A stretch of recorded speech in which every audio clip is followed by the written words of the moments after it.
All right, guys, Foundational Monday, and you often hear me talking about accounting being the foundational piece of everything you're doing in your small business as it relates to financing, taxes, operations, borrowing money, et cetera, et cetera.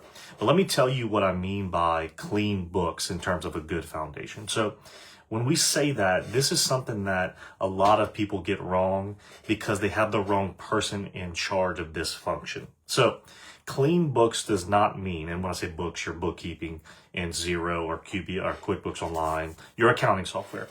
Clean books does not mean you just reconcile the bank account, meaning whatever transactions came in through the bank feed, you categorize them. Because if you don't understand the output of that, i.e. the balance sheet, you can't be assured that you have clean books. So what does it look like?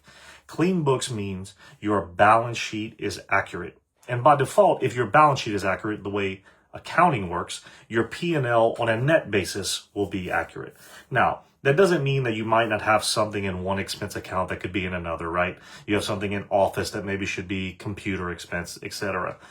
But the basics, the P&L in terms of a net, in terms of income and expenses to come to a net is accurate if your balance sheet is right. That means liabilities, what we would say is tied out, meaning you have the reconciled balance as of a certain date.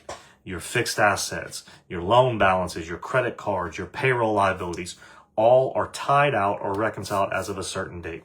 And so why I say when people, they always tell me, hey, well, I reconciled the books, I reconciled the bank account, but they don't know how to handle accounts payable, how to handle accounts receivable.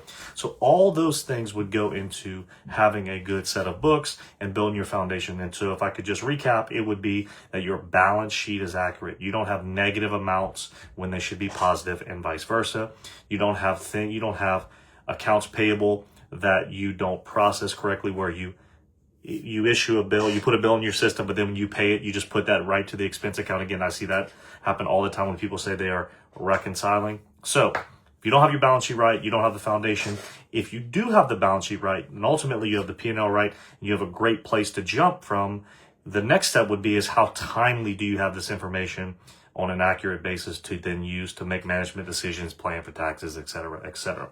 So that's Foundational Monday. Tomorrow's Tuesday. We'll do a tech tip or a tech tool on Tuesday. So I hope you're come for that one. And if you have a comment or a suggestion, drop that below. I had somebody, I had a call today that called me because of one of my Facebook videos. And I just encouraged her. I said, hey, if you have an idea, please drop it or send it to me, because lots of times people watch anonymously and they don't ask a question that probably somebody else has. So that's you. Drop it below or just shoot me a DM. Would love to answer your question on Mailbag Wednesday. All right, guys, we'll see you on the next one.